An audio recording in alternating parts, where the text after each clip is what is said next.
धन्य ते संसारी, धन्य ते संसारी दयावंत जे अंतरी येथे उपकारासाठी आले घर ज्या वैकुंठी. लटके वचन नाही देही उदासीन येथे उपकारासाठी आले घर ज्या वैकुंठी. मधुरावाणी ओठी, मधुरावाणी ओठी तुका म्हणे वावपोटी येथे उपकारासाठी आले घर ज्या वैकुंठी. विठ्ठल विठ्ठल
संसारी दयावंत जे अंतरी येथे उपकारासाठी आले घर ज्या वैकुंठी. सेवेकरता घेतलेला अभंग जगद्गुरु संत शिरोमणी श्री तुकाराम महाराजांचा एक अत्यंत महत्त्वाचा असा अभंग आहे.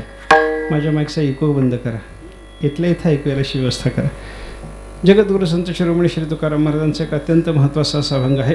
या अभंगातून तुकाराम महाराजांनी साधू पुरुषाच्या उपकाराचं स्मरण करून संत महात्मे इथं कशा करता येतात, त्या संतांना या जगामध्ये येण्याचं काही कारण नाही. कारण जगामध्ये यावं कोणाला लागतं याचा विचार जर आपण केला तर ज्याचं कर्म उरलं, ज्याची वासना उरली, ते कर्म आणि वासना उरल्याच्या योगानं पुन्हा पुन्हा जन्माला येणं, पुन्हा पुन्हा मरणं हे ज्याच्या पाठीमागं जन्ममरणाचं चक्र आहे त्याला या जगामध्ये यावं लागतं. मग इथं या जगामध्ये येण्याचं ज्याचं कर्म उरलेलं आहे त्याला कारण असताना ज्या साधू पुरुषाचं कर्म उरलंच नाही, ज्या साधू पुरुषाला कोणत्याही प्रकारची वासनाच नाही, त्या संत महात्म्याला जन्ममरणाचं चक्र भोगण्याचं काही कारणच नसताना ते इथे येतात कशा करता, त्याचं उत्तर या अभंगात आहे. विठ्ठल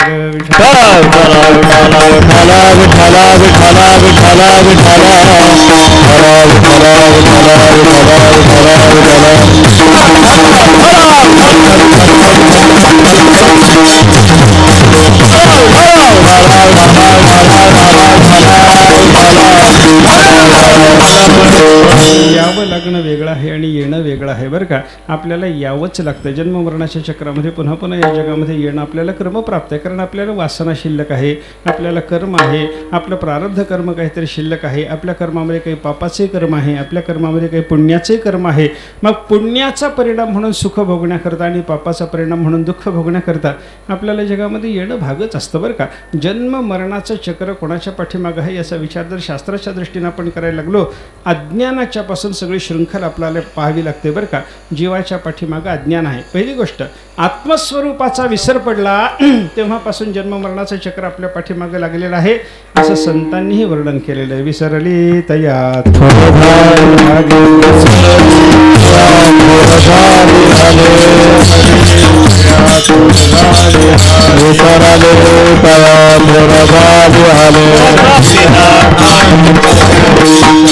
कपिला खाने चौरासी कपिल खाने चौरासी विसरले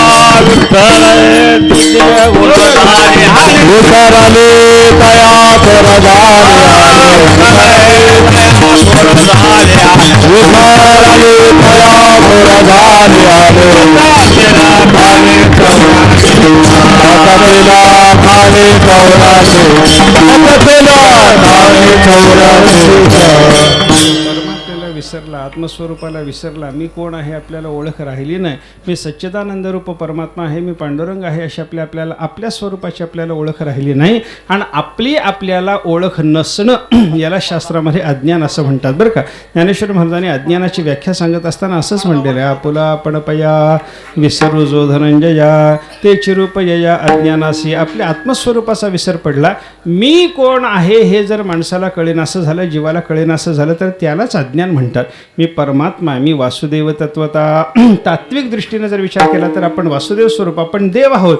देवामध्ये आणि आपल्यामध्ये कोणत्याही प्रकारचा भेद नाही. ही गोष्ट खरी असताना सुद्धा मी कोण आहे हे जेव्हा आपल्याला कळत नाही ना, त्याला अज्ञान म्हणतात. आणि हे अज्ञान पाठी लागल्यापासून जन्ममरणाचं चक्र आहे. विठ्ठल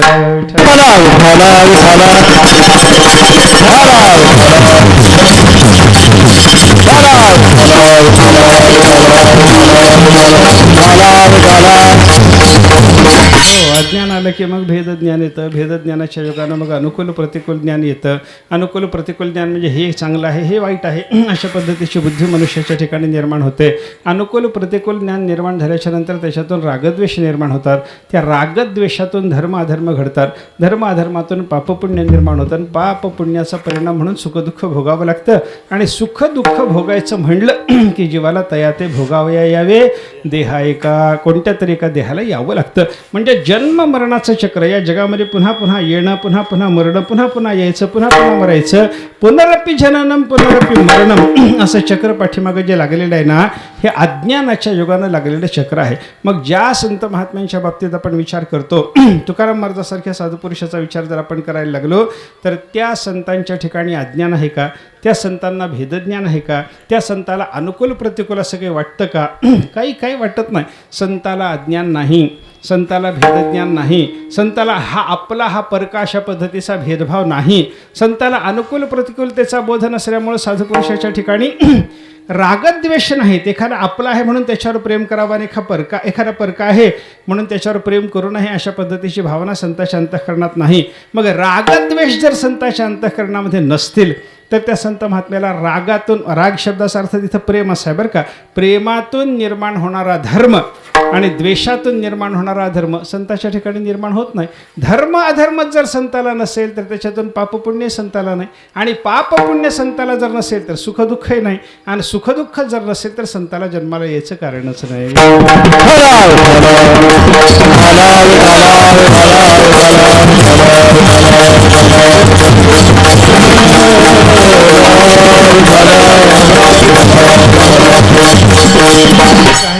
जे जन्माचं कारण आहे ते संताच्या पाठीमागं नसताना मग येथे कशा करता आले? या जगामध्ये संत महात्म्याला यायचं कारण नसताना संत महात्मे या जगामध्ये येतात की नाही? यायचं कारण नाही. आपल्याला यायचं कारण आहे, कारण आपल्या पाठीमागं अज्ञान आहे म्हणून यावं लागतं. आपल्या पाठीमागं भेदज्ञान आहे म्हणून यावं लागतं. आपल्याला अनुकूल प्रतिकूल काहीतरी वाटत राहतं म्हणून यावं लागतं. आपल्याला रागद्वेष आपल्या अंतःकरणामध्ये आहेत म्हणून यावं लागतं. त्या रागद्वेषातून घडणारे धर्माधर्म आपल्या ठिकाणी आहेत म्हणून यावं लागतं. धर्म अधर्माचा परिणाम म्हणून आपल्या ठिकाणी पापपुण्य निर्माण होतं म्हणून आपल्याला जगात यावं लागतं. आणि पाप पुण्याचा परिणाम सुखदुःख आपल्याला भोगायचं आहे ना, म्हणून आपल्याला जगामध्ये येण्याची गरज आहे. पण संताला सुखदुःख भोगायची गरज नाही. संताला पाप पुण्य असत नाही. तुका म्हणे आम्ही झालो अग्निरूप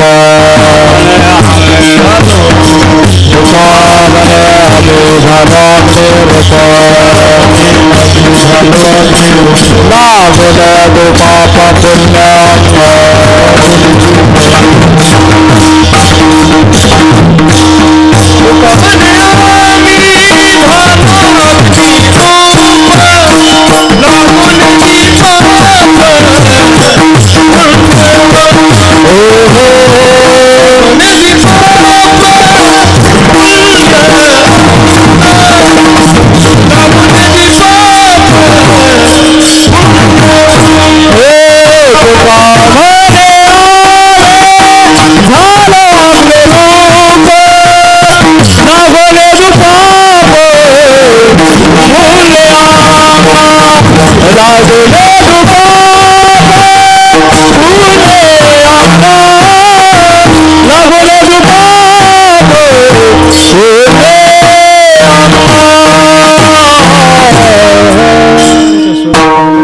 पद्धतीचं संताचं स्वरूप आपल्याला पाहायला मिळतं. तुका म्हणे आम्ही झालो अग्निरूप. महाराज म्हणतात आमचं स्वरूप अग्नीसारखं झालेलं आहे. अग्नीला आपण काही जर लावायचं ठरवलं तर अग्नीला काही लावता येत नाही.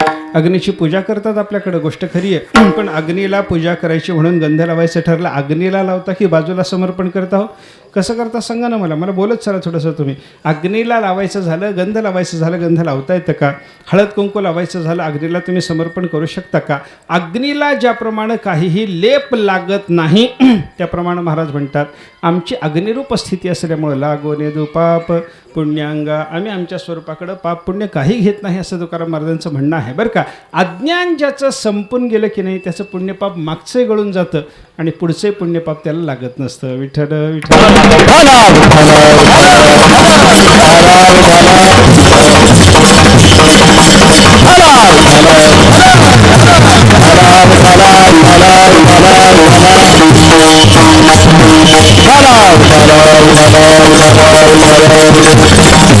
ज्ञान नावाच्या अग्नीच्या योगाने त्याच्या ठिकाणी असलेलं सगळंच्या सगळं संचित कर्म जळून जातं आणि त्या ज्ञानाच्या योगानं त्या महात्म्याच्या ठिकाणी पुढं कोणत्याही प्रकारचं कर्म त्याच्या कडून घडलेलं कर्म त्याला लेप लागत नाही बरं का.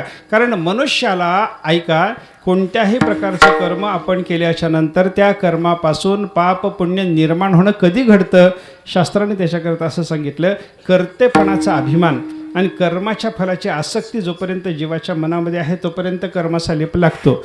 आणि कर्तेपणाचा अभिमान संपून गेला, हे मी करायला लागलो असं जेव्हा वाटत नाही आणि हे केल्यापासून मला हे सुख किंवा हे दुःख मिळालं पाहिजे असं जेव्हा वाटत नाही तेव्हा त्या महात्म्याला कोणत्याही प्रकारच्या कर्माचा लेप लागत नाही.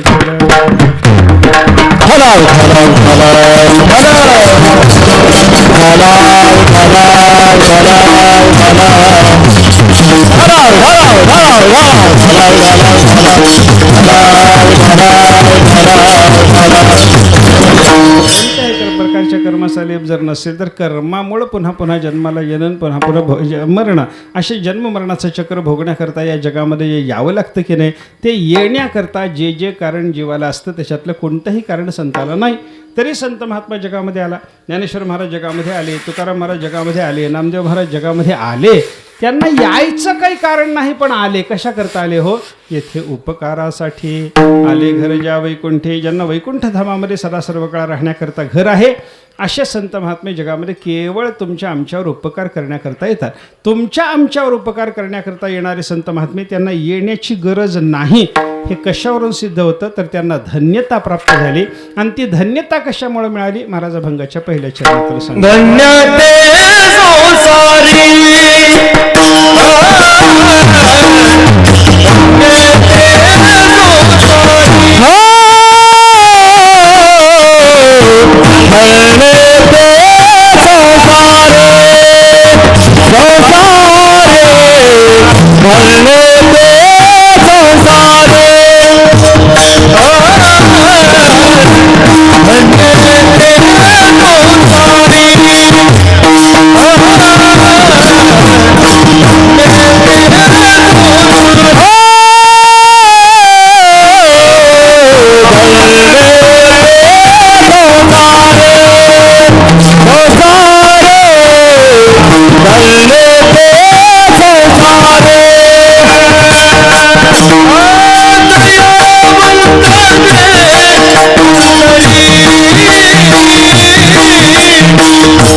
धन्य ते संसारी दयावंत जे अंतरी. तुकाराम महाराज सांगतात की हे साधुपुरुष जगामध्ये धन्य आहेत बरं का. धन्य ते संसारी. संसार शब्दाचा अर्थ इथं या ठिकाणी संसार करणारा असा नाही बरं का. संसार म्हणजे जग.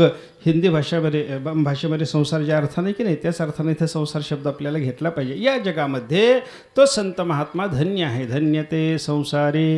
या जगामध्ये संत महात्म्याची धन्यता सांगितली. आता धन्यता कोणाला असते याचा जर विचार केला तर पंचदशीच्या तृप्तिदीपामध्ये धन्य कोणाला म्हणावं या संबंधातला फार चांगला विचार सांगितलेला आहे बरं का.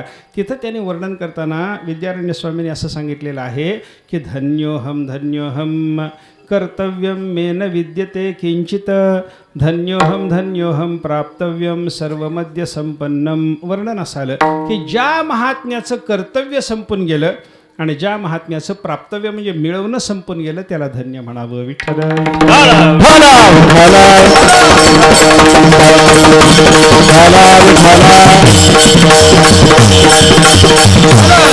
ज्याचं मिळवणं संपून गेलं आणि ज्याचं करणं संपून गेलं बरं का.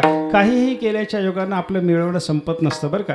जगामध्ये ऐका बघा, आपण विचार करा, आपल्याला मिळवायचं आहे, काहीतरी मिळवायचं आहे असं जेव्हा आपल्या डोळ्यासमोर असतं की नाही तेव्हा एक मिळवल्याच्या नंतर त्याच्यापेक्षा मोठं काहीतरी मिळवायचं आपल्या डोळ्यासमोर आहेच आहे की नाही हो.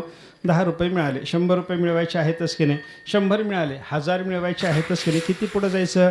कितीही पुढं जरी आपण जात राहिलो संसारातलं आपल्याला जे मिळवायचं आहे ते मिळवण्याच्या बाबतीतला पुढचा विचार आपण करत राहिलो तर मिळवणं कधी संपतच नाही. मग संत आशावधीन को गतः. आशेच्या शेवटच्या टोकाला कोण जाऊ शकतो बाबा. कोणी जाऊ शकत नाही. निस्वष्टी शतम शती दशशतम बरं का. एखाद्या माणसाजवळ काही नाही त्याला वाटतं 10 मिळावेत, 10 मिळाले त्याला वाटतं 100 मिळावेत, 100 मिळाल्याच्या नंतर 1000 मिळणं. असं होता इंद्र झाला, ब्रह्मदेव झाला तरी माणसाचं मिळवणं संपत नाही. आणि मिळवणं संपलं नाही की त्याला धन्य म्हणताच येत नाही.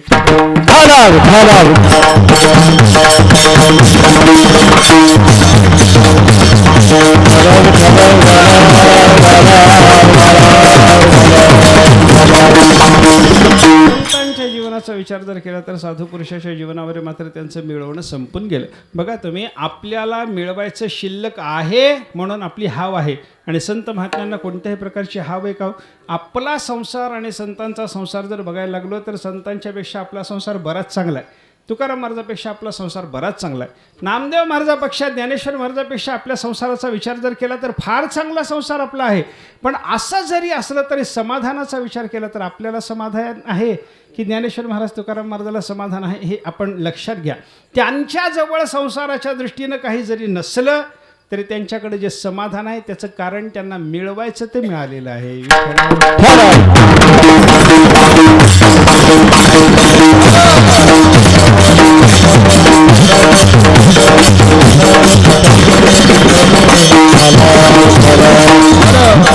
म्हणून काय करावं लागतं, आपलं मिळवणं संपवण्याच्या दृष्टीनं आपल्याला प्रयत्न केला पाहिजे.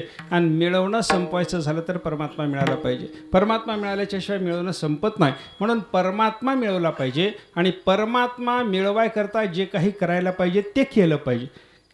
जे केल्याने करणं संपणार आणि जे मिळाल्याने मिळवणं संपणार याचा विचार जर आपण करायला लागलो. देव मिळाला की मिळवणं संपलं आणि देवाला मिळवण्याकरता जे करायचं असतं ते केलं की करणे संपलं. विठ्ठल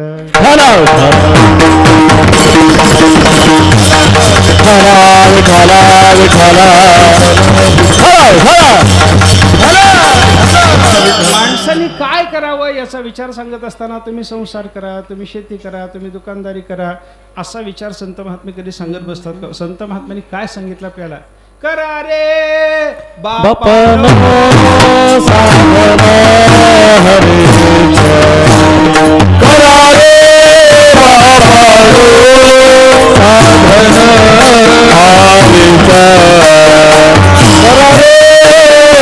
बापानो साधन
हरीचा करा रे बापानो साधन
नाथ महाराजांच्या हरिपाठामध्ये नाथ महाराजांनी केलेला हा उपदेश आहे. करा रे बापानो, काय करा, काय करा, जे केले आणि करणं संपून जायचं आहे. अशा पद्धतीचं काहीतरी करायचं असलं तर काय करावं?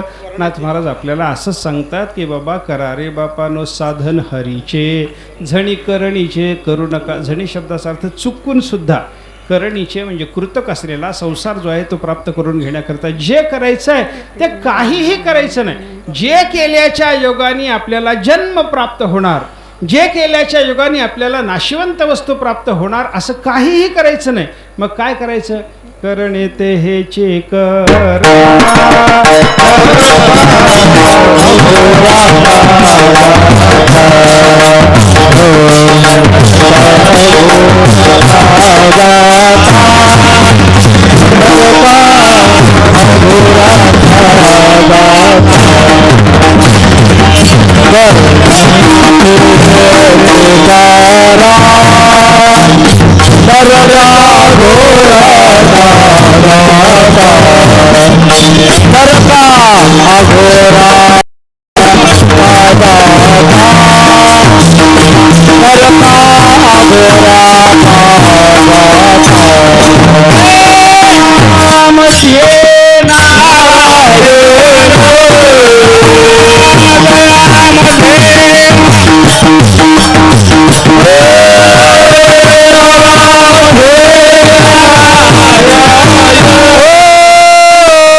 Bye.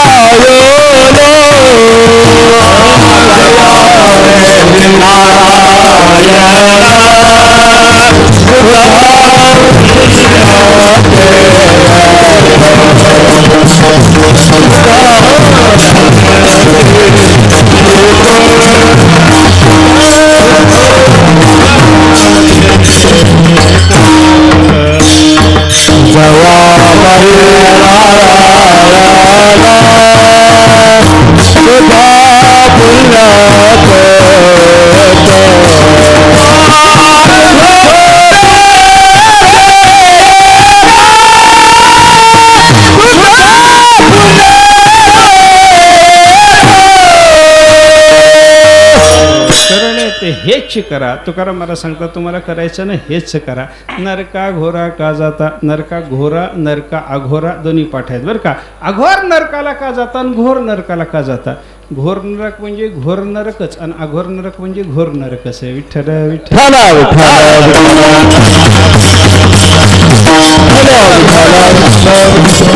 घोर शब्दाचा अर्थ भयंकर असा आहे आणि अघोर नावाचाच एक नरक आहे. नरकामध्ये जे वेगळे वेगळे प्रकार आहेत की नाही त्या नरकामध्ये एक अघोर नावाचा नरक आहे. तो अघोर नावाचा नरक अतिशय घोर असल्यामुळं नरका घोरा म्हणलं तरी तेच आहे आणि नरका अघोरा म्हणलं तरी तेच आहे. विठ्ठल विठ्ठल.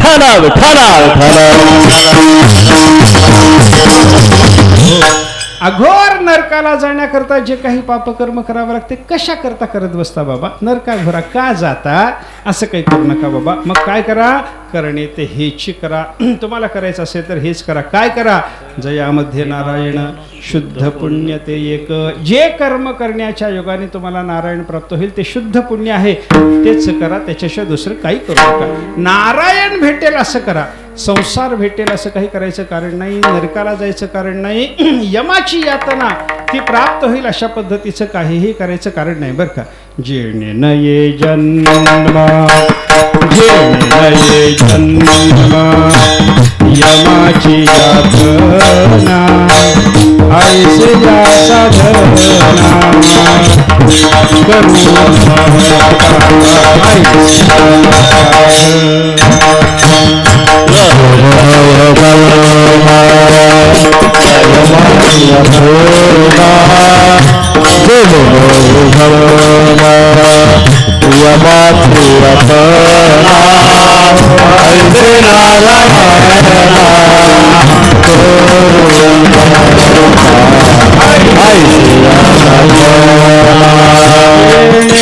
नये जन्म यमाची यातना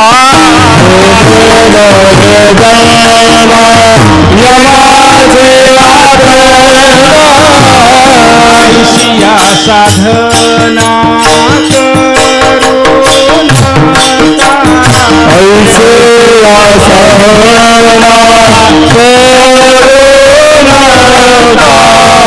जेणे नये जन्म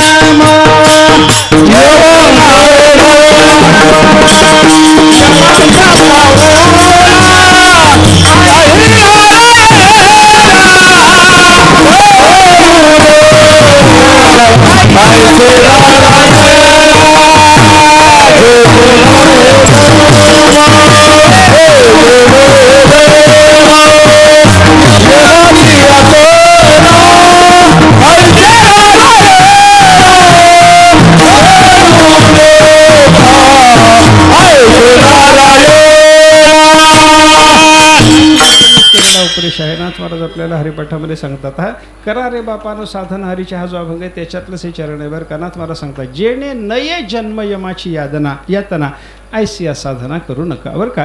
ज्याच्या योगाने आपल्याला पुन्हा पुन्हा जन्म प्राप्त होईल आपल्याला ज्याच्या योगानं पुन्हा पुन्हा यमाची यातना प्राप्त असलं साधन करत बसू नका बाबा. पापाचं कर्म करू नका.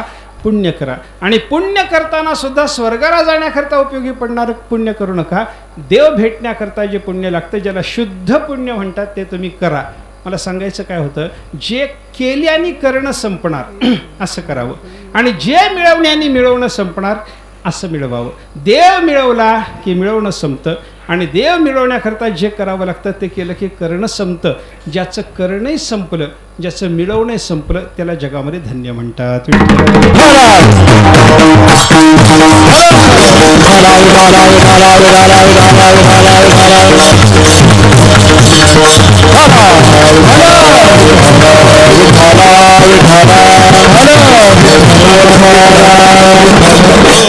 संतांच्या बद्दल बोलत असताना सगळ्या संतांना धन्य धन्य धन्य असं म्हटलं की नाही. धन्य तो निवृत्ती धन्य तो सोपा आहे की नाही. सगळ्या संतांच्या धन्य तुकोबा समर्थ तेने केला हा पुरुषार्थ. सगळ्या संतांना धन्य धन्य धन्य असं जे म्हणलेलं आहे की नाही त्याचं कारण काय, त्यांनी करायचं ते केलं आणि मिळवायचं ते मिळवलं.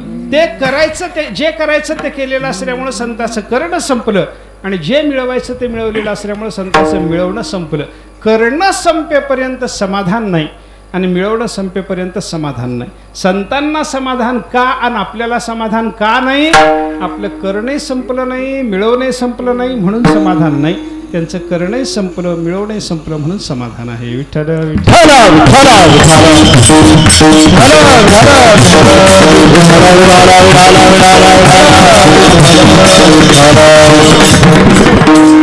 संतांचं संपलेलं असल्यामुळे त्यांना धन्य म्हणता येतं. आणि असे धन्य कोण आहे? तुकाराम महाराजांनी त्याचा विचार सांगितला. धन्य ते संसारी, या जगामध्ये ते लोक धन्य आहेत. ते लोक धन्य कोण? ते म्हणजे कोण? दयावंत जे अंतरी, ज्यांच्या अंतःकरणामध्ये दयाभाव आहे त्यांना धन्य म्हणावं असं तुकाराम महाराजांनी या ठिकाणी सांगितलं बरं का. आता दया कोणाच्या अंतःकरणात असते आणि दया म्हणजे काय याचा थोडासा विचार करा. दया कशाला म्हणायचं? दया म्हणजे काय? दया शब्दाचा अर्थ सांगत असताना शास्त्राने असं सांगितलं, परे वा बंधुवर्गे वा मित्रे द्वेष्टरी वा तथा आपण रक्षितव्यम वै दयेशा परिकीर्तिता. शास्त्रकार असं सांगतात, समोरचा माणूस परका का आपला बघायचं नाही, हा माझा का दुसऱ्याचा बघायचं नाही. परे वा बंधुवर्गे वा मित्रे, हा माझा मित्र आहे का हा माझा द्वेष करणार आहे बघायचं नाही. समोरचा माणूस कोणीही जरी असला आणि तो जर संकटात सापडलेला असला, त्याचं संकट घालवण्याची आपल्या ताकद असली आणि आपल्या समोर तो संकट भोगत जर असला तर त्याला त्या संकटातून बाहेर काढायला, धावत जायला आपल्या मनातली जी वृत्ती आपल्याला तिकडं पळायला लावते तिला म्हणतात दया. विठ्ठल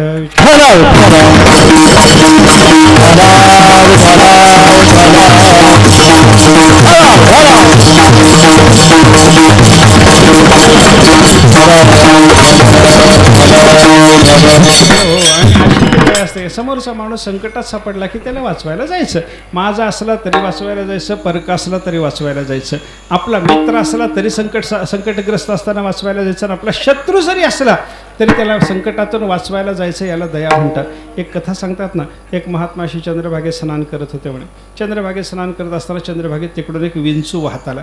विंचू वाहत आल्याच्या नंतर त्या महात्म्याला दया आली. विंचू वाहून चालला, बाबा याचा जीव जाईल म्हणून त्या महात्म्याने काय केलं, त्याच्या खाली हात घातला, त्याला असं हातावर घेतलं आणि बाजूला आणायचा, काठावर आणायचा प्रयत्न केला. आता विंचू गप बसेल का हो? हातावर घेतल्यावर गप बसतो का? तुम्ही घेऊन बघा एखाद्या वेळेला, आणि गप बसला तर मला सांगायला या. त्या विंचाला आपण संत म्हणून पाया पडायला जाऊ, त्याचं मंदिर बांधू आपण. असं कधी होत नाही बाबा. विंचू कधी गप बसत? त्या हातावर घेतल्याबरोबर त्यानं डंक मारला. आता डंक मारल्यानंतर साधू जरी असला तरी शरीर आहे की नाही, शरीराला त्रास होणार की नाही. हाताला विंचू चावल्याबरोबर त्या महात्म्याचा हात झटकला गेला. विंचू खाली पडला, पुन्हा व्हायला लागला की याला पुन्हा दया आली, पुन्हा त्यानं हातावर घेतलं. असं पावलानं तो महात्मा तीराकडे निघालेला असताना एक आपल्यासारखा माणूस बाजूला बसलेला, महात्म्याच्या विषयी त्याला श्रद्धा होती. त्यानं महात्म्याला नमस्कार करून विचारलं, म्हणे महाराज काय चाललंय? तुम्ही त्या विंच्याला वाचवायचा प्रयत्न करता पण तुम्हाला पावलाला चावतोय म्हणे. तो चावतोय आणि तुम्ही त्याला वाचवायचा प्रयत्न मरू द्या की म्हणले त्याला. त्या महात्म्याने सांगितलं, विंचू जर त्याचा स्वभाव सोडत नसला तर मी माझा स्वभाव कशाला सोडू? चावणं त्याचा स्वभाव आहे आणि वाचवणं माझा स्वभाव आहे म्हणे. विठ्ठल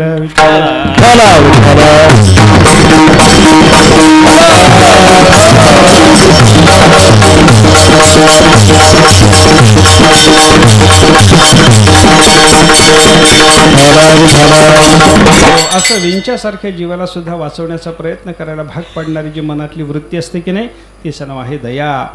दयेच्या योगानं काय होतं याचा विचार जर आपण भगवंताला विचारला, भागवतात परमात्मा स्वतः सांगतात पहा, दयया सर्वभूतेषु संतुष्ट्या येन केन वा सर्वेंद्रियोपशांत्या चतुष्यत्याशु जनार्दन. असं भागवतातलं चिंतन आपल्याला पाहायला सापडतं. दोन तीन साधनं माणसाला करावी लागतात म्हणे. कशा करता? तुष्यती आशु जनार्दन. जनार्दन म्हणजे परमात्मा. तुष्यती म्हणजे संतुष्ट होतो, आशु म्हणजे लवकर संतुष्ट होतो. कशाने संतुष्ट होतो? तीन साधनं करा म्हणजे. काय काय करावं लागतं? दयया सर्वभूतेषु, सर्व भूतमात्राच्या विषयी दयाभाव बाळगा, पहिलं साधन बरं का. संतुष्ट्या येन केन वा, तुमच्या प्रारब्धानुसार तुम्हाला जेवढं काही मिळालं असेल तेवढ्यावर संतुष्ट राहायला शिका. अधिक मिळवायची खटपटच करू नका. अधिक मिळवायची खटपट करून सुद्धा प्रारब्धाच्या पेक्षा अधिक कधी कोणाला मिळतच नसतं. प्रारब्धची जोडे धन, प्रारब्धची वाढेमान तुकाराम महाराजांनी सांगून ठेवले ना. मग कशा करता खटपट करायची? याचा अर्थ काय? हा, एक करायचं सर्व भूतमात्रांच्या विषयीची दया. दुसरं साधन काय करायचं? प्रारब्धानं जे मिळालं त्याच्यावर संतुष्ट राहायला शिका. आणि तिसरं साधन काय करायचं? सर्वेंद्रिय उपशांत्याच. आपल्या ठिकाणी असलेली 5 ज्ञानेंद्रिय, 5 कर्मेंद्रिय आणि अंतःकरण या सगळ्याच्या सगळ्या इंद्रियाला शांत करायचा प्रयत्न करायचा. हे झालं रे झालं, लग्गे परमात्मा आपल्याला संतुष्ट होतो म्हणे.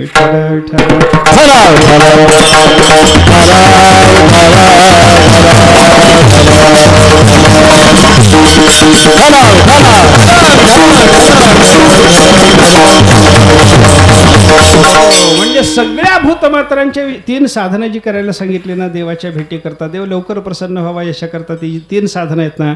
त्याच्यातलं पहिलं साधन कोणतं? सगळ्याच्या विषयीची दया. सर्व भूतमात्रांच्या विषयीचा दयाभाव अंतःकरणात बाळगा.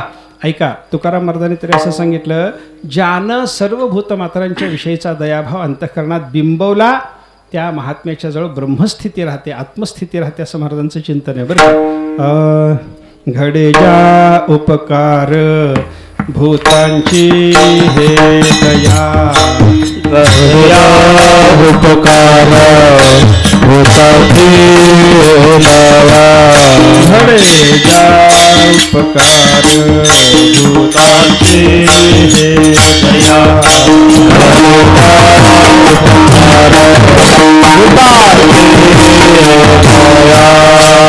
आत्मस्थितीत या अंगी वसे, आत्मस्थितीत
या उपकार भूतांची हे दया, सर्व भूतांच्या विषयीचा दयाभाव ज्याला साधला. महाराजांनी काय सांगितलं?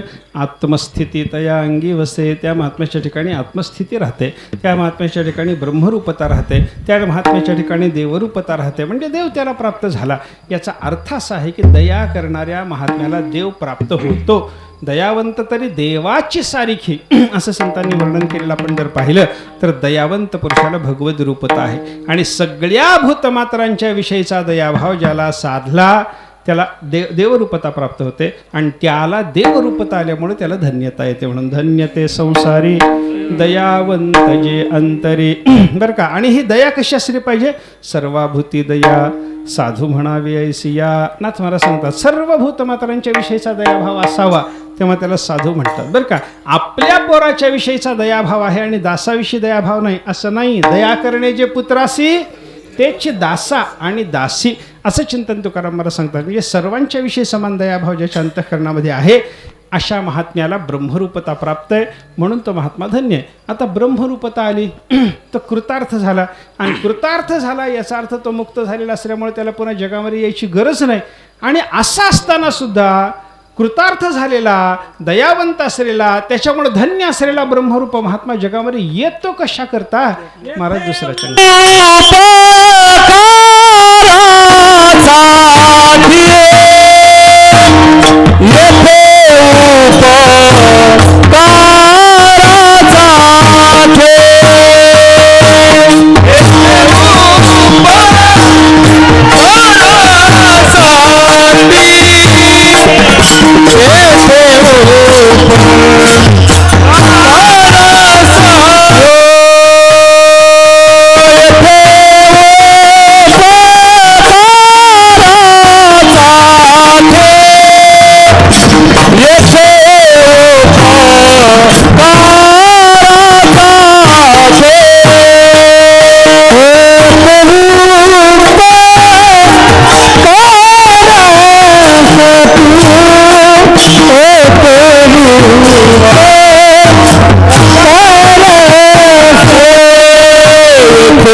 येथे उपकारासाठी आले घर ज्या वैकुंठी तुकाराम महाराज सांगतात अंतःकरणात दयावंत असलेल्या महात्म्याला ब्रह्मरूपत आहे, परमात्मा रूपत आहे, म्हणून त्याला धन्यता आहे.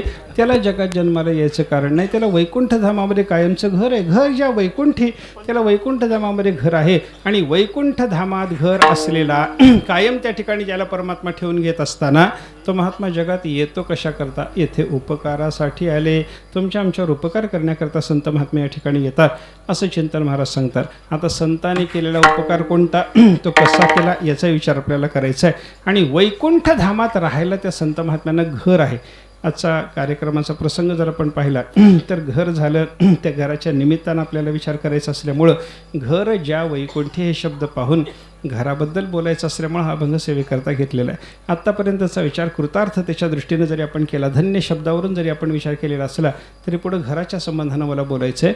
वैकुंठ धामात घर असलेला हा संत महात्मा जगामध्ये तुमच्या आमच्यावर उपकार करण्याकरता आला असं महाराज सांगतात. त्याचा थोडा विचार करायचा आहे. एकदा प्रेमाने भजन करा, पुढचा विचार पुढं पाहू. विडोबा रखुमा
संसारी दयावंत जे अंतरी येथे उपकारासाठी आले घर ज्या वैकुंठी. जगद्गुरु संत शिरोमणी श्री तुकाराम महाराज या जगामध्ये संत महात्म्याला यायचं कारण नसताना सुद्धा, कारण ते धन्य आहे, दयावंत असल्यामुळे त्यांना परमात्मा प्राप्त आहे आणि परमात्मा प्राप्त असल्यामुळे या संतांना यायचं काही कारण नाही, त्यांना वैकुंठ धामामध्ये घर आहे.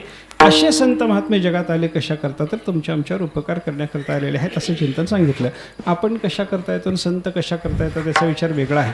आपण येतो कर्माचं फल भोगण्याकरता आणि संत महात्मा येतो आपलं कल्याण करण्याकरता, आपल्याला काहीतरी मार्गदर्शन करण्याकरता. जगाच्या कल्याणा संताच्या विभूती आहे की नाही. संताचं येणं उपकाराकरता, संताचं शरीराला कष्ट देणं देह कष्टविती परोपकाराकरता, संताचं उरणं उपकाराकरता. तुका म्हणे आता पुरलो उपकारा पुरता, असं सगळं संताचा उपकारा करता चाललेलं असतं बरं का.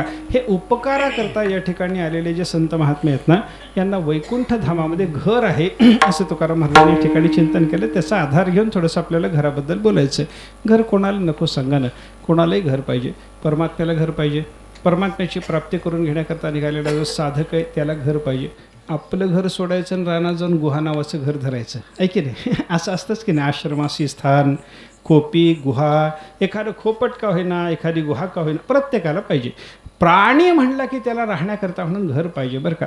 3 गरजा, मूलभूत गरजा म्हणून शास्त्राने सांगितलेल्या पाहायला सापडतात. एक आहे अन्न, वस्त्र आणि निवारा. 3ही पाहिजे.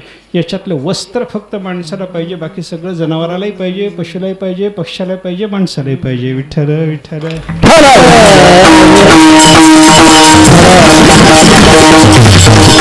अन्न आणि निवारा सगळ्याला पाहिजे. त्याच्यात निवारा म्हणजे घर आहे बरं का. घराचा विचार केला तर घर सगळ्याला पाहिजे. घर आपल्यालाही आहे, घर देवालाही आहे. देवालय म्हणतोच की नाही आपण. देवाचं मंदिर म्हणजे काय, देवाचं आलय, आलय शब्दाचा अर्थ घरच आहे. देवाचं घर आहे ते. देवाचं मंदिर शब्दाचा अर्थ घरच आहे. देवाचं मंदिर, देवाचं आलय असं आपण जेव्हा म्हणतो तेव्हा देवाला सुद्धा घर पाहिजे बरं का. वैकुंठ धाम हे परमात्म्याचं घर आहे. कैलासधाम हे भगवान शंकराचं घर आहे. सत्यलोक हे ब्रह्मदेवाचं घर आहे. स्वर्ग इंद्राचं घर आहे. सगळ्या देवांना, परमदेवाला, हा परात्पर देवाला, देवाधिदेव असलेल्या परमात्मा पंढरीनाथाला सर्वांना घर लागतं की नाही. हां, नाथ महाराजांनी एका अभंगात वर्णन केलं आहे, परमात्म्याच्या संगतीत राहून आपल्याला सुख भोगाय करता एकच घर आहे, त्याचं नाव पंढरी म्हणे. विठ्ठल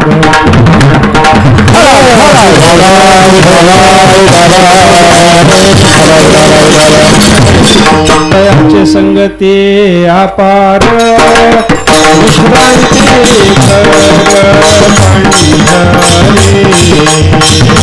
विश्रांती पंढरी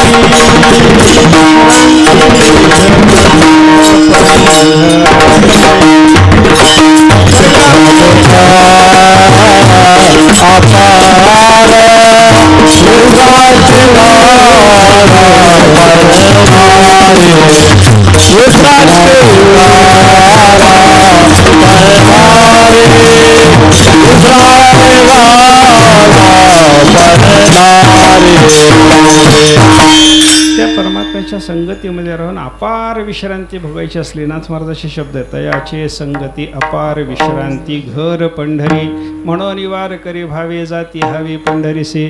सगळेच्या सगळे लक्षावधी वारकरी आषाढी कार्तिकीला मनामध्ये सुखाची हाव धरून धावत धावत जे पंढरपूरला जातात त्याचं कारण काय, तिथं देवाच्या संगतीमध्ये आपल्याला विश्रांती भोगता येते. देवाच्या संगतीत राहून विश्रांती भोगण्याचं घर म्हणजे पंढरी आहे असं वर्णन केलं. म्हणजे देवाला सुद्धा राहायला घर पाहिजे असं चिंतन आपल्याला करता येतं. किंवा देवाचं वैकुंठातलं घर सोडून देव संत महात्म्याच्या घरामध्ये नांदायला येतो की नाही. ज्या सुखा कारणे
संतांच्या घरामध्ये येऊन राहतो, कारण संतांच्या घरात भजन आहे, पूजन आहे. घर कसं असावं, देवाने आपल्या घरात येऊन राहावं अशा पद्धतीचं घर असलं पाहिजे बरं का. नाही तर मग घर काही बरेच लोक घर बांधतात, मोठालं घर असतं, देवाला मात्र कुठंतरी कोपऱ्यात बसवलेलं असतं बरं का. देवाला देवघर नाही, मला दारला नको गो बाई, नाथमार्गाच्या वारडामध्ये आहे की नाही. हां, मोडकेसे घर तुटकेसे छप्पर, देवाला देवघर नाही, मला दारला नको गो बाई, असं नाथ महाराज म्हणतात की नाही. अर्थ असा आहे की बाबा देवाला सुद्धा आपल्या घरामध्ये स्थान असलं पाहिजे, देवाचं घर असलं पाहिजे, देवाची सेवा असली पाहिजे. काय आपल्या घराकडे पाहिल्याच्या नंतर देवाला सुद्धा आनंद वाटला पाहिजे. असं जर घर असलं तर त्याला घर म्हणावं. नाहीतर नुसतं घर बांधून ठेवलं, मोठं आहे, 100 खोल्याचं आहे, पण काही उपयोग नाही ना, त्याच्यामध्ये देव येत नाही ना, त्याच्यामध्ये अतिथी येत नाही, संत महात्मा येत नाही, त्या घराचा काही उपयोग नाही. घर कसं असावं, गृहस्थाश्रम कोणाचा धन्य, त्या संबंधानं वर्णन करत असताना शास्त्रामध्ये 10-11 गोष्टी सांगितलेल्या आपल्याला पाहायला सापडतात. सानंदम सदनम सुताश्च सुधियः कांतान दुर्भाषिणी सन्मित्रम सुधनम स्वयोषितिरतिः आज्ञापरा सेवकाः आतिथ्यम हरिपूजनम प्रतिदिनं मिष्टान्नपानं गृहे साधो संगमुपासते हि सततं धन्यो गृहस्थाश्रमः. घरामध्ये राहणाऱ्या माणसाचं जीवन असं असलं पाहिजे. सानंदम सदनम, घर कसं असावं त्याच्याबद्दल पहिली गोष्ट सांगितली. त्या घराकडे बघितल्याबरोबर देवाला संताला आनंद वाटला पाहिजे. विठ्ठल विठ्ठल.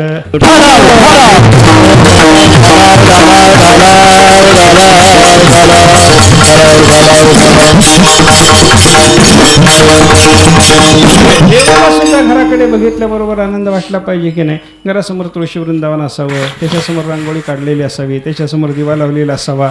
असं घर पाहिलं की देवालाही आनंद वाटतो म्हणे बरं का. वृंदावन सडे चौक रंग माळा वृंदावन सडे चौक रंग वृंदावना सडे चौक रंग माळा वृंदावन सडे चौक रंग माळा नाचतो सोळा देखोने नाचतो सोळा नाचतो सोळा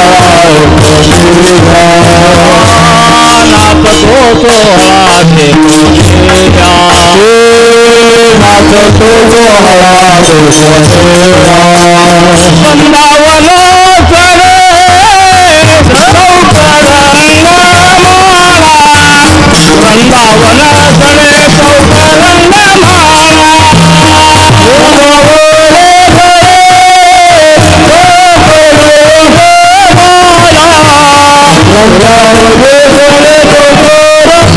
माळा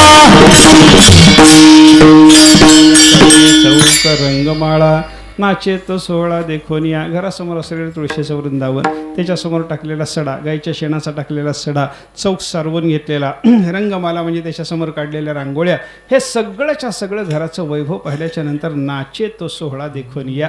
तो वैष्णवाच्या घरचा सोहळा पाहिल्याच्या नंतर देवाला आनंद होतो, देव नाचायला लागतो म्हणे बरं का.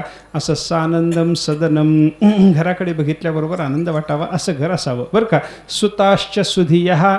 दुसरी गोष्ट सांगितली, त्या घरामध्ये नांदणाऱ्या गृहस्थाश्रमी माणसाच्या पोटची पोरं जी आहेत की नाही त्यांची बुद्धी चांगली पाहिजे म्हणे. पोराची बुद्धी चांगली असावी म्हणजे भरपूर चांगली बुद्धी आहे, पण लोकाला फसवायलाच वापरतो असं याला चांगली बुद्धी म्हणत नाहीत बरं का. बुद्धी चांगली असणं याचा अर्थ परमात्म्याच्याकडे बुद्धीचे वैभव अन्य नाही तुझे एकाकेशराजे सकळ सिद्धी. परमात्म्याला जाणण्याकर बुद्धीचा विनियोग करणारा, परमार्थ करण्याकरता बुद्धी वापरणारा जर असला तर तो मुलगा चांगल्या बुद्धीचा म्हणावा. सुताश्च सुधिया. तिसरं सांगितलं, कांता न दुर्भाषिणी. कांता म्हणजे त्या गृहस्थाश्रमी माणसाची बायको, त्यानं कधीही नवऱ्याला वाईट बोलू नये म्हणे. हे बहुतेक घडतच नाही बघा. बायको आहे नवऱ्याला कधीच वाईट बोलत नाही, असं कधी घडतं का हो? काही बघा बाबा, तुम्ही कोणीतरी हो नाही म्हणा की काहीतरी म्हणा. इतकी भीती वाटायची काही कारण नाही आपल्याला. बायको कधी चांगलं बोलेल, प्रत्येक वेळेला बायको चांगलं बोलेलच असं नाही बरं का. पण शास्त्राने असं सांगितलं की बाबा चांगलं बोलणारी बाई हां, म्हणजे पतीच्या कोणत्याही वाईट अवस्थेमध्ये सुद्धा पतीला सांभाळून घेणारी जर बायको असली, वाईट बोलणारी बायको नसली तर ती चांगली बायको आहे. एक सुभाषित आहे, त्या सुभाषितकाराने असं वर्णन केलं आहे, सोन्याची परीक्षा करायची असली तर जशी अग्नीतच आहे तशी बायकोची परीक्षा व्हायची असली तर संकटातच आहे म्हणे. विठ्ठल विठ्ठल.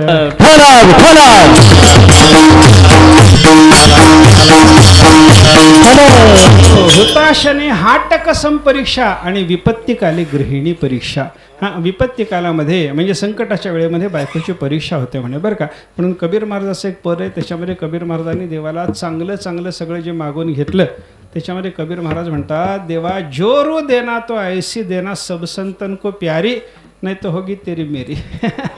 देवाला म्हणतात, देवा अशी बायको द्या की सगळ्या संताला ती आवडली पाहिजे बरं का. नाहीतर कर्कश संगती दुःख उदंड फजिती चालूच आहे घराघरानं बरं का.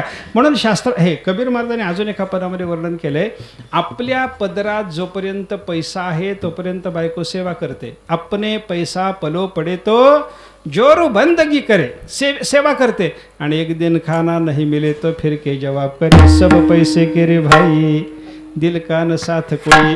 कबीर महाराज सांगतात, एक दिवस तिला खायला न मिळू द्या लगेच उलट बोलायला लागते.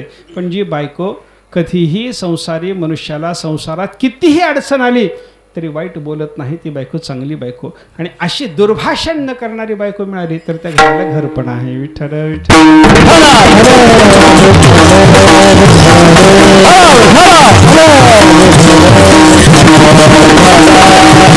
त्याच्यानंतर त्या घरामध्ये राहणाऱ्या लोकांना मित्र चांगले मिळाले पाहिजे. सन्मित्रम, चांगला मित्र मिळाला पाहिजे. मित्र चांगला असावा म्हणजे गळ्यात हार घालतो 10 रुपयाला घेऊन जातो त्याला चांगला मित्र म्हणत नाहीत बरं का.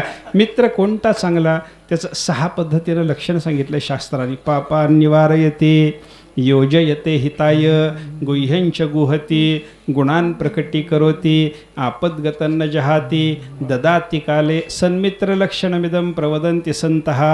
साधू पुरुषांनी सन्मित्राचं, चांगल्या मित्राचं हे लक्षण सांगितलेलं आहे. काय काय? पापात निवारयति. आपण पाप मार्गाला लागलो तर तिथून आपल्याला बाजूला केलं पाहिजे, हे चांगल्या मित्राचं लक्षण आहे बरं का. हा पापानिवार योजयते हिताय, आपल्या कल्याणाच्या साधनाला आपल्याला लावून दिलं पाहिजे. दुसरी गोष्ट. तिसरी गोष्ट काय? गुह्यंच गुहती, आपल्या ठिकाणी काही जर गुप्त झाकून ठेवायसारखी गोष्ट असली तर ती मित्रानं झाकून ठेवली पाहिजे. गुणान् प्रकटीकरोति, आपल्या ठिकाणी असलेले गुण त्या मित्रानं प्रगट केले पाहिजेत. आपद्गतं न जहाती, संकटात सापडल्याच्या नंतर सुद्धा मित्रांनी आपला त्याग करू नये. आणि ददाति काले, आपल्याला अडचणच आली तर वाटेल ते द्यायची तयारी असली पाहिजे तर खरा मित्र. विठ्ठल विठ्ठल.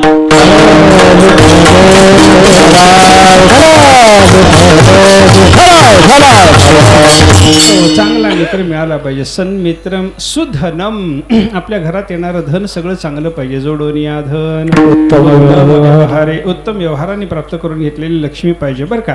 काय पैसा मिळवणं म्हणजे लक्ष्मी असं समजायचं कारण आहे. चांगल्या मार्गाने पैसा मिळवला की मग ती लक्ष्मी आहे बरं का. आणि ती समाधान देणारी असते. कशाही मार्गाने मिळवलेला पैसा मनुष्याला समाधान देतो असं समजायचं कारण नाही. म्हणून सुधनम. त्याच्यानंतर सांगितलं स्वयोषिती रतीही. हां, गृहस्थाश्रमी माणसाला, हां, त्याच्या घरामध्ये राहणारे जे कोणी गृहस्थ असतील त्या सगळ्याच्या सगळ्या लग्न झालेल्या लोकांची आपल्या बायकोच्या विषयीच रती असली पाहिजे बरं का. दुसऱ्या स्त्रीच्या ठिकाणी त्याचा मातृभाव पाहिजे, त्यानं बहीण म्हणून दुसऱ्या स्त्रीला बघितलं पाहिजे, कुठंही त्याची पापदृष्टी नसावी बरं का. हां, स्वयोषिती रतीही. त्याच्या पुढं सांगितलं आज्ञापरा सेवकाहा, त्याच्या घरामध्ये कामधामा करता ठेवलेले सगळे सेवक त्याची आज्ञा पाळणारे असावेत तर त्या घराला घरपणा आहे बरं का. घराला घरपणा येण्याकरता घरातल्या नौकरांनी मालकाची आज्ञा पाळली पाहिजे. आणि मालकाची आज्ञा नौकरांनी पाळावी याच्याकरता मालकाने त्याला नीट वागवलं पाहिजे, हे आहे पुन्हा त्याच्यामध्ये बरं का. आज्ञापरा सेवका. त्याच्या पुढं सांगितलं आतिथ्यम, घरामध्ये अतिथीचा सन्मान घडला पाहिजे.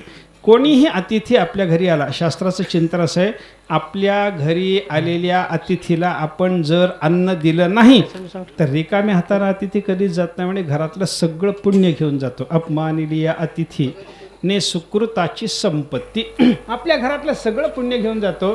म्हणून त्यानं घरातलं पुण्य नेऊ नये याच्याकरता त्याला गोळाभर अन्न द्यावं म्हणे. विठ्ठल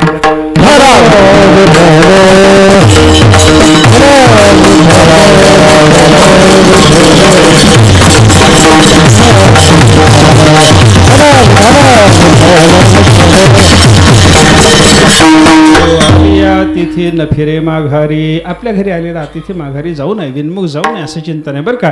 म्हणून घरामध्ये अतिथीचा सत्कार झाला पाहिजे. आतिथ्यम हरिपूजनम, रोजच्या रोज घरामध्ये देवाची पूजा घडली पाहिजे. हां, आणि त्याच्या पुढं मिष्टान्न पानं गृहे, घरामध्ये रोज गोडधोडाचं खाणं असलं पाहिजे. हां, गृहस्थाश्रम चांगला होण्याकरता, घर चांगलं ठरायकरता रोज जेवण चांगलं पाहिजे म्हणे बरं का. रोज गोड खावं याचा अर्थ गोड खाल्लं पाहिजे असा नाही बरं का. आपल्याला भूक लागली की काही खाल्लं तरी गोडच लागतं, म्हणून गोड खाणं याचा अर्थ भूक लागेपर्यंत खाऊ नये असा त्याचा अर्थ आहे बरं का. एक श्रीमंत मनुष्य होता, शेटजी होता. त्या शेटजीला 2 मुलं. शेटजीनं काय केलं, त्याचा अंत काळाला त्यावेळेला आपल्या पोराला जवळ बोलावलं, त्यांना सांगितलं थोडं तुमच्या कल्याणाची गोष्ट सांगतो, या रे बाबा म्हण. शेटजीनं काय सांगितलं, पहिली गोष्ट शेटजीनं सांगितलं मिठा करके खाना, रोज गोड करून खा. दुसरी गोष्ट सांगितली नरम करके सोना. तिसरी गोष्ट सांगितली छाव में दुकान जाना आना. आणि चौथी गोष्ट सांगितली कर्जा देकर नाही मंगना. बरोबर आहे का? तुम्हाला पटायला की नाही काय, का झोप यायली? हां, पहिली गोष्ट काय आहे, मिठा करके खाना, रोज गोड करून खा. नरम करके सोना, चांगल्या गाद्या 7 गाद्या घालायच्या झोपायच्या. आता ते 2 जे भाऊ होते की नाही, ते दोघांमध्ये काय झालं, एक भाऊ ते दोघाही भावाने ते ऐकलं आणि दोघाही भावाचा संसार सुरू झाला. बाप मेल्याच्या नंतर दोघं भाऊ बापाची आज्ञा पाळून वागायला लागले.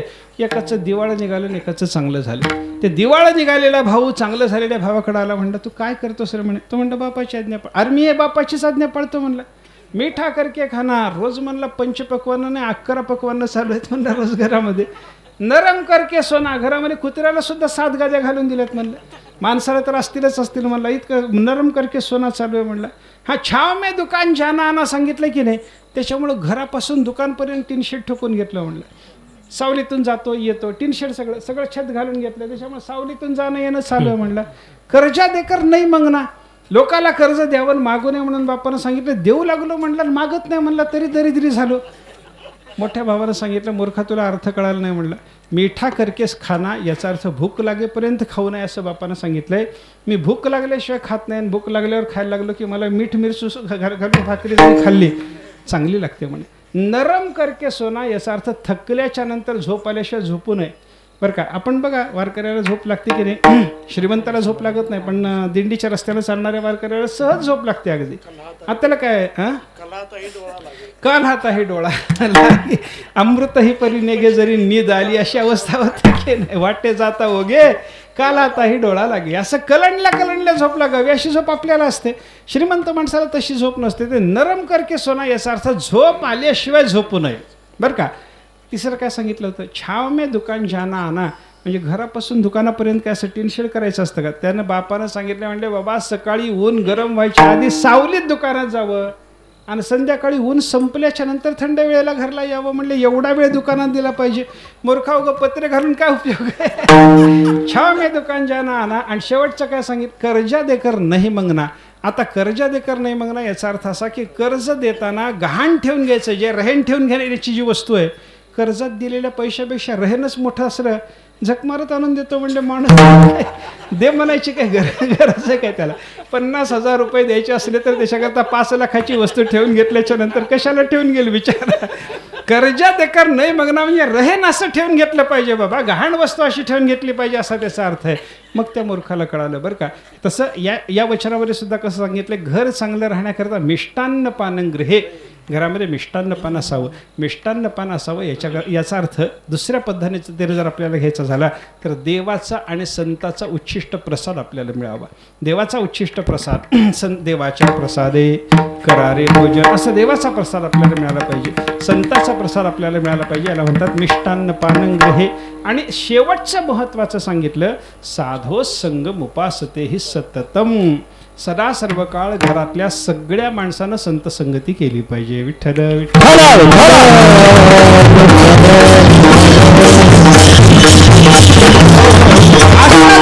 असलं तर त्या घराकडे पाहिल्याच्या नंतर देवालाही आनंद वाटतो, देव तिथं राहायला येतो. असं घर आपल्या भाग्याने आपल्याला प्राप्त व्हावं हा भाग वेगळा. पण वैकुंठ धामात ज्यांना राहायला घर आहे असे संत महात्मे जगामध्ये येतात. ते वैकुंठ धाम सोडून येतात. वैकुंठ सोडून संत सदनी राहिला असं होतं ना. कशा करता येतात इथं संत महात्मे? इथं जगामध्ये जे येतात त्याचं उत्तर देताना महाराजांनी सांगितलं, येथे उपकारासाठी आले घर ज्या वैकुंठे. वैकुंठात राहणारे हे संत महात्मे जगावर उपकार करण्याकरता इथे येतात. आता उपकारा करता येणारे हे संत महात्मे जगाला उपदेश करत असताना कधीही खोटं बोलत नाहीत आणि देहाबद्दल उदास राहतात. महाराज शेवटच्या तिसऱ्या चरणातून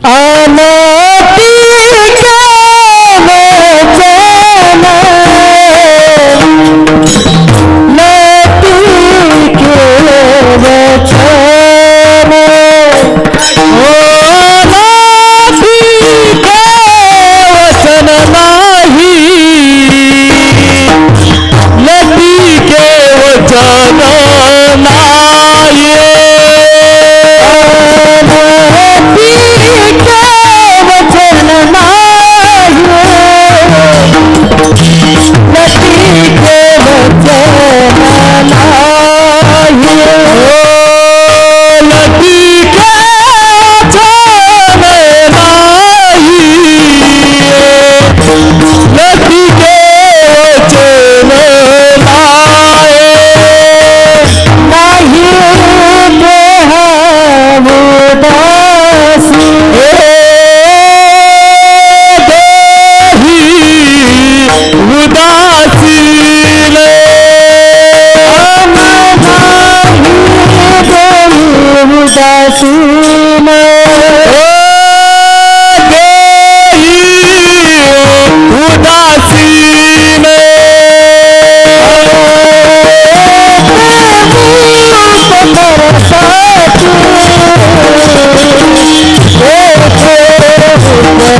करण्याकरता आलेल्या संत महात्म्याचं या जगात वागणं कसं आहे, बोलणं कसं आहे, त्याच्याबद्दल तुकाराम महाराज सांगतात, लटिके वचन नाही.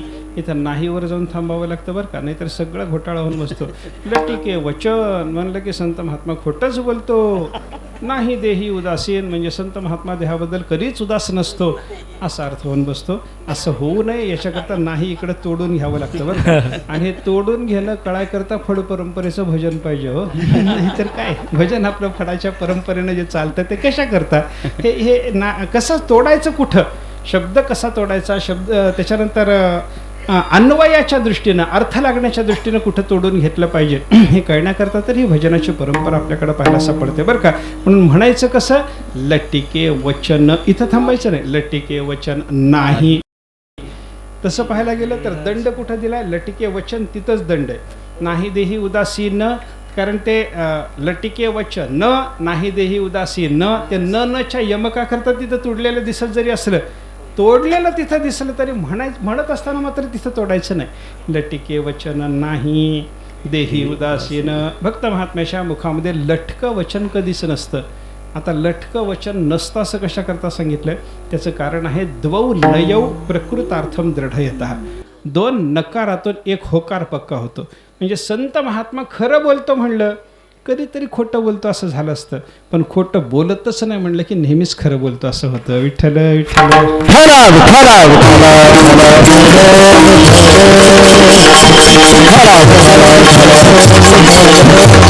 जगाच्या कल्याणाकरता आलेला संत महात्मा खोटं बोलतच नाही. लटिके वचन नाही.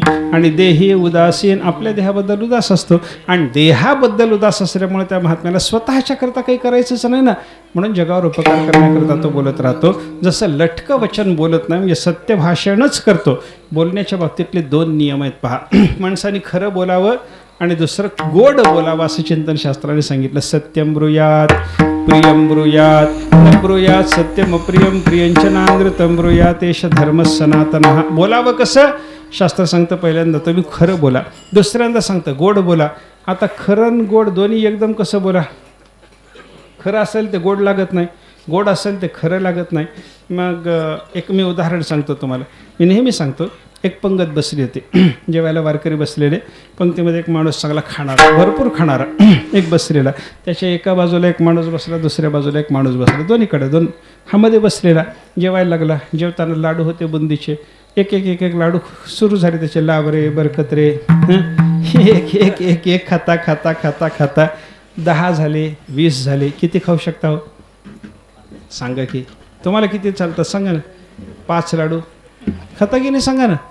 6, 10, 15, 20, 25, 30, 40, 50. मी तुम्हाला माणूस आणून देतो, तुम्हाला खाऊ घालायची तयारी असली तर मी माणूस आणून देतो. माझ्याजवळ 85 लाडू खाणारा माणूस आहे. 85 आत्ता आहे. आणि 85 लाडू त्याला जे लागतात ते लहान लहान लाडू लागत नाही. चांगला तांब्या एवढा लाडू जरी दिला तरी 85 लाडू खातो एका वेळेला. त्या माणसाने, आत्ता तो माणूस आहे पंढरपूरमध्ये बरं का, त्या माणसाने एका वेळेला आमच्याकडे एक पंगत होती, पंक्तीला काही नव्हतं, फार पक्वान्न केलेलं नव्हते, सुधारस केला होता. सुधारस म्हणजे काय, लिंबून साखर एवढं शिजवलेलं ते सुधारस वाढत होते. तर त्या माणसाने 6 बादल्या सुधारस खाल्ला होता. बादली म्हणजे ते सुधारस वाढायला लहान जी बादली असते की नाही, त्याच्यामध्ये तरी 1.5 लिटरपेक्षा जास्त मावते बघा. 1.5 लिटरपेक्षा जास्त मावणाऱ्या त्या बादलीनं त्या माणसाने 6 बादल्या सुधारस खाल्ला होता. काय खाणारी माणसं असतात, त्याला आपण काय करावं, देवाने त्यांना दिली ताकद खात राहतात बरं का. ते जेवायला बसला आणि तो असे लाडू खायला लागला. त्याचं लाडू खाणं बघितल्याच्या नंतर बाजूला बसलेला माणूस म्हणलं, काय खातं म्हणलं, एवढं कुठं खाणं असतं काय, मरणाचं खायला लागलात म्हणलं, तुमचं पोट आहे की पोत आहे म्हणलं, हे मरणं चालूच आहे. हे ह्या माणसाचं बोलणं बरं का. आता मला सांगा, हे खोटं आहे की खरं आहे हो, ऐका बोला की मला. 85 लाडू खाणाऱ्या माणसाला एवढं कुठं खाणं असतं का, मरणाचं खायला लागला, तुमचं पोट आहे की पोत आहे म्हणलं तर खरं झालं की खोटं झालं, खरं झालं. पण गोड आहे का हो, त्याला ऐकायला गोड वाटेल का. त्याच्या बाजूला बसलेला दुसरा होता, दुसरा थोडा शहाणा होता. त्या शहाण्या माणसानं वाह खाणं म्हणलं ह्याला, वाह पचनशक्ती म्हणतात याला, म्हणलं आम्हाला 2 लाडू पसंत आणि तुम्हाला 85 पसतात, काय देवाची कृपा आहे हो. आता मला सांगा, हे बोलणं खरं आहे की खोटं आहे, खरं बरं गोड आहे की नाही गोड आहे मग बोलावं कसं असं बोलावं विठ्ठल विठ्ठल ठराव ठराव ठराव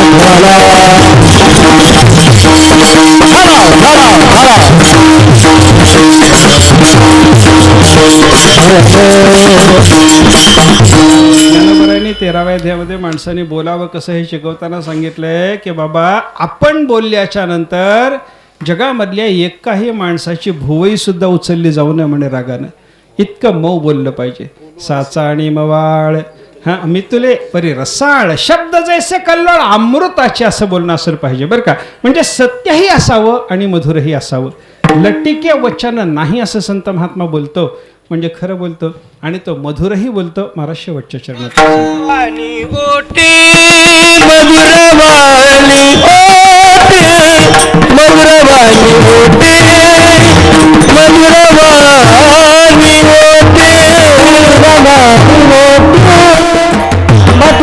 मधुरवाणी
मधुरा या संतांच्या ओठातली वाणी अतिशय मधुर असते. मधुर असते म्हणजे सत्यही असते आणि मधुरही असते. म्हणजे संत महात्मे गोडही बोलतात बरं का. संतांचं बोलणं किती गोड असतं याच्याबद्दल आपण अनेक ठिकाणी वर्णन ऐकतो. ज्ञानोबा सांगतात की नाही, माझा मराठाची बोल कौतुके परी अमृता तेही पैजा जिंके ऐसी अक्षरे रसिके मिळवीन. म्हणजे माझी मराठी भाषा जरी असली तरी ज्ञानेश्वर महाराज म्हणतात अमृतापेक्षा गोड आहे म्हणे. अमृत आणि माझी भाषा याच्या जर पैज लागली तर अमृत फिकं पडतं. माझी मराठी भाषा अमृतापेक्षा गोडीमध्ये अमृताला जिंकून जाते म्हणे बरं का. असं गोड बोलणं संत महात्म्याचं. किंवा दुसऱ्या पद्धतीनं जर विचार केला, संतांची भाषा गोड आहे असं म्हणण्यापेक्षा गोड असलेलं भगवंताचं नाम मुखामध्ये. गोड तुझे रूप गोड तुझे नाम, देवाचं नाम गोड पुरे कोड सकळही, असं भगवंताचं गोड असलेलं अत्यंत मधुर असलेलं भगवंताचं नाम संताच्या मुखामध्ये आहे.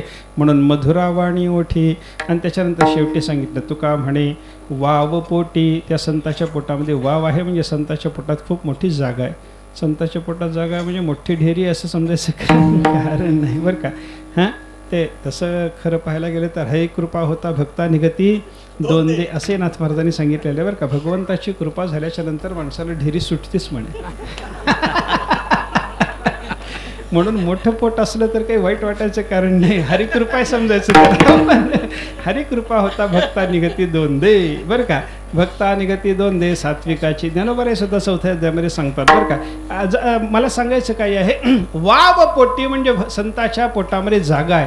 संताच्या पोटात जागा आहे याचा अर्थ असा की संताच्या पोटामध्ये देवाला साठवायला जागा आहे. संताच्या पोटामध्ये जगाने केलेला केवढा मोठा अपराध असला तरी परंतु संत महात्म्यांच्या पोटामध्ये तो संत महात्मे सामावून घेतात. अपराध साठवायला जागा म्हणा किंवा एवढा जगामध्ये भरून उरलेला परमात्मा साठवायला संताच्या पोटात जागा आहे म्हणा. अशी जागा ज्या संताच्या पोटामध्ये आहे, ज्यांची वाणी अत्यंत मधुर आहे, जे देहाबद्दल उदास आहेत, जे लटकं भाषण कधीच करत नाहीत, जे दयावंत असल्यामुळं धन्य आहे, ज्यांना परमात्मा प्राप्त आहे, वैकुंठधामात ज्यांना नित्य राहायला घर आहे, इथं कशा करता येतात. येथे उपकारासाठी आले. इथं तुमच्या आमच्यावर उपकार करून काहीतरी आपल्याला वळण लावण्याकरता संत येतात. बघा तुम्ही ज्ञानोबराय तुकोबारायासारख्या संत महात्म्याला आळंदीहून देहूहून पंढरपूरला पायी चालत जायची काही गरज आहे का. ज्ञानेश्वर महाराज म्हणजे स्वतः पांडुरंग, अवतार पांडुरंग, नाम ठेविले ज्ञाने. तुकाराम महाराज म्हणजे स्वतः पांडुरंग. आता पांडुरंग ते स्वतः असताना देहूहून निघायचं पायी पंढरपूरला जायचं, आळंदीहून निघायचं पायी पंढरपूरला जायचं, त्यांना काही गरज आहे का. गरज नाही. मग कशा करता हे करत बसतात. तर आपल्याला वळण लावण्याकरता हे संत महात्म्याचं सगळं चाललेलं असतं. म्हणजे आपल्यावर उपकार करून आपलं कल्याण व्हावं याच्यासाठी आपल्याला साधनाला लावून देण्याकरता संत महात्मे जगात येतात. आपल्यावर उपकार करतात, आपल्याकरता खस्ता सहन करतात, त्रास सहन करतात, कष्ट सहन करतात आणि आपलं कल्याण करूनच सोडतात. आपलं काम काय, आपल्या कल्याणाकरता ते आलेत ना. आपल्याला उपदेश करायला लागले ना, त्यांचा उपदेश ऐकावा आणि त्यांच्या उपदेशाप्रमाणे वागून आपण आपलं कल्याण करून घेणं एवढंच आपलं काम आहे. त्यांनी जशी दयावंत स्थिती संपादन केली तशी दयावंत स्थिती आपणही मिळवावी. ते जसं सत्य भाषण करतात आपणही सत्य भाषणाचा प्रयत्न करावा. ते जसे देहाबद्दल उदास झाले आपणही देहाबद्दल उदास होण्याचा प्रयत्न करावा. ते जशी मधुरवाणी बोलतात आपणही मधुरवाणी बोलण्याचा प्रयत्न करावा. आणि त्यांच्या पोटामध्ये समाजाचा अपराध सहन करण्याकरता साठवण्याकरता जशी जागा आहे आपणही थोडीफार अपराध सहन करण्याकरता जागा पोटामध्ये निर्माण करावी. देव पोटात साठवायला शिकावं. म्हणजे हळूहळू आपल्याला संत जरी होता आलं नाही बरं का, ही सगळी स्थिती मिळवण्याचा आपण प्रयत्न केला लगे आपण ज्ञानेश्वर महाराज तुकाराम महाराज होतो समजायचं कारण नाही. त्यांच्या पायाजवळ बसायची तरी लायकी यावी याच्याकरता हे सगळं केलं पाहिजे. ज्ञानेश्वर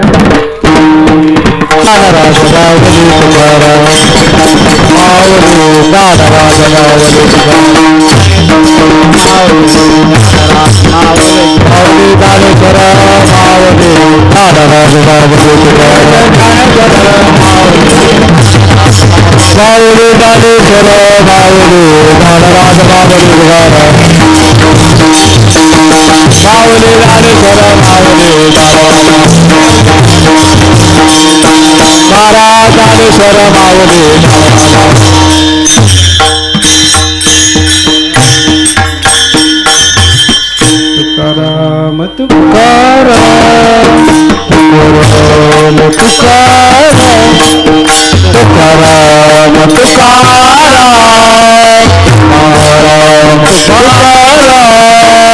तुकाराम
मस्तक आहे पायावरी या वारकरी संतांच्या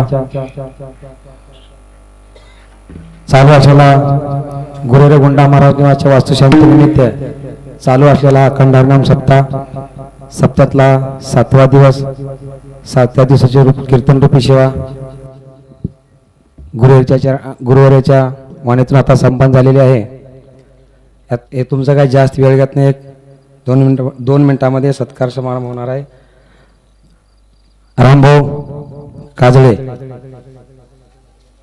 मृदंगाचार्य, संगप्पा स्वामी कंटाळीकर, देवीदासराव गोरनाळकर, सोपनराव काका बादलगावकर, संग्राम पाटील नागराळकर, गुरुजी देगलूर, राजकुमार दादा सावरे हैदराबाद, निळकंठ नेटुरे गंगाबोडी हैदराबाद, तेजरामुळे भंडारकुमटा, भीमराव काळगापुरे श्रीराम कॉलनी काटेदान यांना सर्वांना विनंती करतो महाराजाच्या हाताने प्रसाद.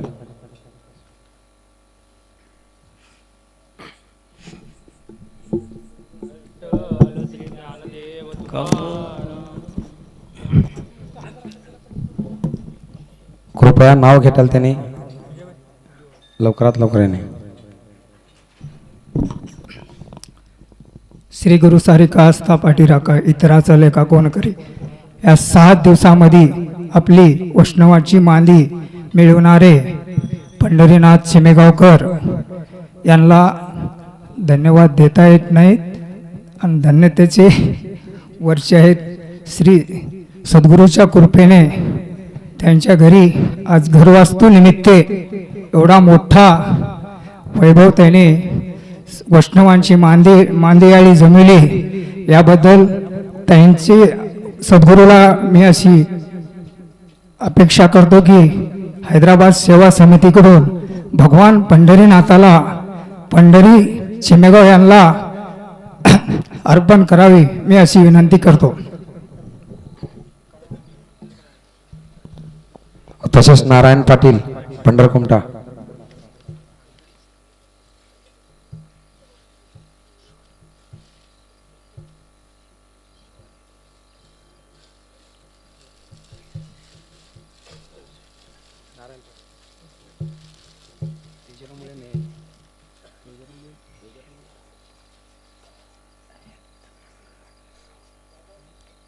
दादा तुमच्यामुळे तरी सगळं घडलं.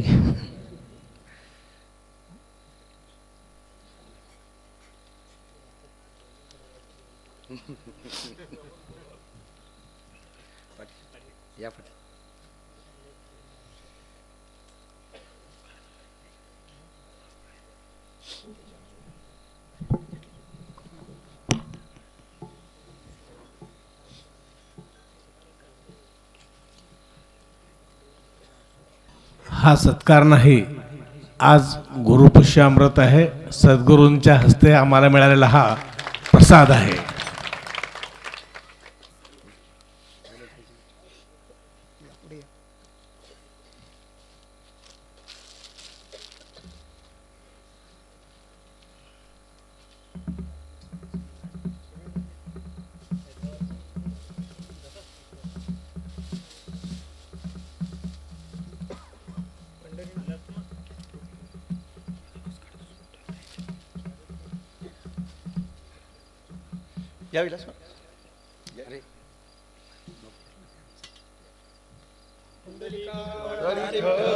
श्री ज्ञानदेव तुकाराम महाराज की जय.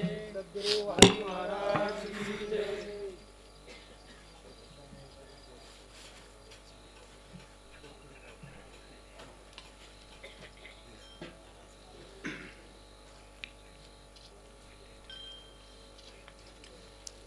कार्यक्रम संपलेला नाही. उद्या आपणाला काल्याचं कीर्तन आहे. 6 ते 8 दिवसामध्ये कोणाला पाणी, कोणाला जेवण, कोणाला जागा झोपायला देखील मिळालं नाही. अशा परिस्थितीमध्ये तुम्ही सगळ्यांना आम्हाला साथ दिली. पंढरी महाराज करून तुमच्या चरणावर नतमस्तक होतो आणि उद्याचे एक दिवस न जाता हैदराबाद बेंगलोर मुंबई खूप दुरून आलो तुम्ही, त्याबद्दल धन्यवाद. आणि उद्याचा एक शेवट दिवस आम्हाला पार पाडून जावा हे कळकळीची विनंती. धन्य आज दिन संत दर्शनाचा लाभ झालेला आहे. अखंड हरिनाम सप्ताह जमून दिलेले साक्षात पंढरीनाथ चिमेगाव यांचं कितीही या ठिकाणी वर्णन केलं तरी कमीच आहे. अशा प्रमाणे या ठिकाणी संपूर्ण औरा तालुक्याला एकत्र जमा करून अनेक महात्म्यांचं या ठिकाणी अमृतवाणी ऐकायला आम्हाला मिळालेलं आहे. आणि त्यांना माझ्या वतीनं महाराजांच्या हस्ते त्यांना शाल मांगरवास कुंडले